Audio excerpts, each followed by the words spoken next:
예비자 혹은 예비 신자.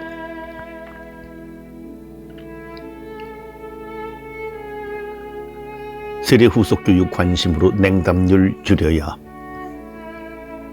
어느 공동체이든 새로운 이론을 받아들이는 것은 매우 경사로운 일이다.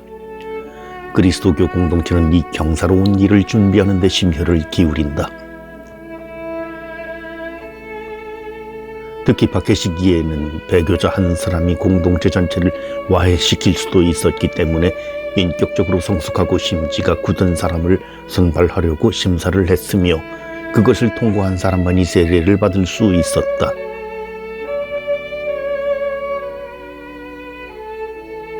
그 흔적을 3세기 초의 작품인 히폴리투스의 사도 전승에서 찾을 수 있다. 먼저 입교하려고 찾아온 사람의 입교 동기, 말씀을 알아들을 수 있는 능력, 생활 상태 등을 묻는다. 말씀을 듣기 위해 처음으로 찾아온 사람들은 회중이 들어오기 전에 먼저 교사들 앞에 인도돼 믿으러 오게 된 동기에 대해 질문을 받게 된다. 그들을 인도한 이들은 그들이 말씀을 알아들을 수 있는 능력이 있는지에 대해 증언할 것이다. 그리고 그들의 생활 상태, 즉 아내가 있는지 노예인지 등의 여부를 물어볼 것이다. 만일 어떤 신자의 노예이고 그의 주인이 그에게 허락했다면 말씀을 듣게 할 것이다. 만일 그가 선한 사람이 아니라고 주인이 증언하면 그를 돌려보낼 것이다.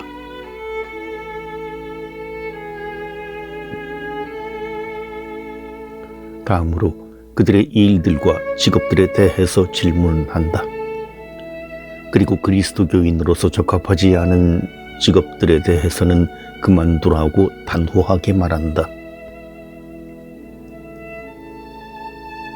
이러한 개인 신상에 대한 시험을 통과하면 3년 동안 말씀을 듣는 예비자 교육 기간으로 접어든다. 그러나 열성적이고 이에 잘 적응하는 사람이면 기간에 좌우되지 말고 오직 생활에 따라 판단할 것이다. 초기 그리스도교는 이렇게 엄격하게 입교하려는 사람에 대해 준비를 했으며 어느 정도의 기간을 주어 교리와 생활 교육을 행했다. 이 기간의 중점으로 여겼던 것은 그의 생활이었다.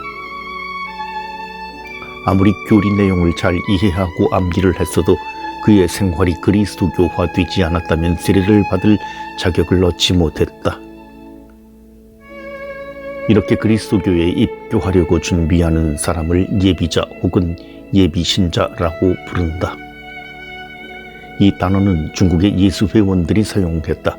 1600년대에 중국에서 선교한 예수회에서 쓰인 천주성교 예규에서 보면 예비자가 선종했을 때는 신자와 같이 대우한다고 나와 있다. 예비자는 단순히 교리 교육을 받고 세례를 당일 받음으로써 신자가 되는 것이 아니라 원래는 단계적인 예식을 통해 신자로 태어난다. 예비자가 세례를 받지 못하고 죽었을 때 교회는 신자로 대우하며 장례 미사와 연도를 바친다. 이미 신앙의 의지를 표현했다고 판단하기 때문이다. 예비자는 아직 세례를 받지 못했지만 이미 그리스도인이 되겠다고 결심하고 그것을 표현했으며 교육과정에 들어와 있기 때문에 내적으로는 교우라고 여겼다는 것을 죽었을 경우의 조치를 통해서 알 수 있다. 예비자 교육기간에 대해서는 변화가 있었다. 위에서 언급한 초기 그리스도교에서는 3년이라는 기간을 말했지만 당시 모든 교회가 그렇게 했던 것은 아니다. 중요한 것은 예비자가 얼마나 준비돼 있느냐가 중심이었다. 한국 천주교회에서 박해 시기에는 신부의 부족과 교육 여건의 어려움으로 교육기간이 길었다가 종교자유보장으로 40일로 줄었다. 이에 대해서는 르 장드르 신부가 1923년 저술한 회장 직본에서 확인할 수 있다. 이 책에서는 예비자 외에 신입교우라는 용어를 사용한다. 세례를 준비하는 사람을 예비자라고 하는데 이들은 모든 이단과 미신을 끊어버리고 십계명과 교회의 교리를 지켜야 하며 그가 예비자라는 것을 사제가 알게 돼야만 그를 신입교우라고 할 수 있다. 이러한 과정을 거치지 않으면 신입교우라고 할 수 없으며 신입교우가 된 지 적어도 40일이 지나야 세례를 받을 수 있다. 여기서도 강조한 것은 예전에 믿고 따랐던 이단 미신과의 단절, 교회가 가르친 십계명과 교리를 지키는 생활이다. 그런데 40일이라는 기간이 너무나 짧다고 여기게 됐다. 그래서 1932년 한국 교회 지도서가 반포되면서 교육기관이 6개월로 됐으며 지금까지도 적용되고 있다.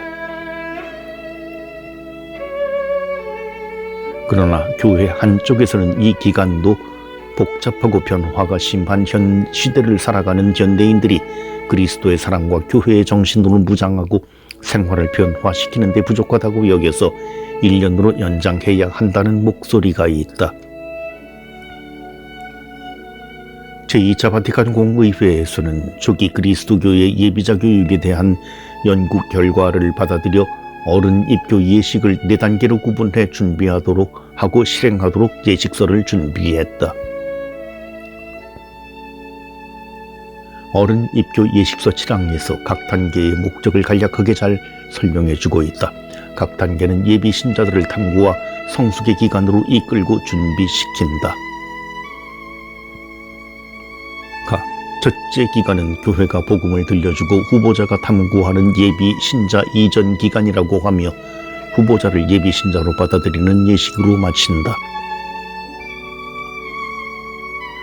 둘째 기간은 예비 신자로 받아들이는 예식으로 시작해 교리 교육을 실시하고 그에 따르는 예식을 거행하는 시기로 여러 해 동안 계속될 수 있으며 선발 예식 날에 끝난다. 셋째 기간은 매우 짧은데 관례대로 예수 부활 대축일과 성사들을 준비하는 사순 시기에 지내며 정화와 조명의 기간이라고 한다. 마지막 기간은 부활 시기 내내 계속되는 신비교육 기간이다. 이 기간에 성사의 체험과 결실을 거두어 드리고 신자 공동체와 깊은 친교와 유대를 맺는다.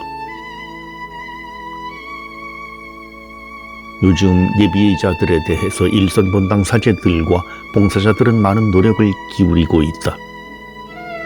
그럼에도 불구하고 안타까운 것은 세례받은 지 얼마 되지 않은 교우들이 1년에서 3년 사이에 냉담하는 경우들이 많다는 것이다. 세례 이후에 후속교육과 본당 공동체 전체의 관심이 절실히 요구된다.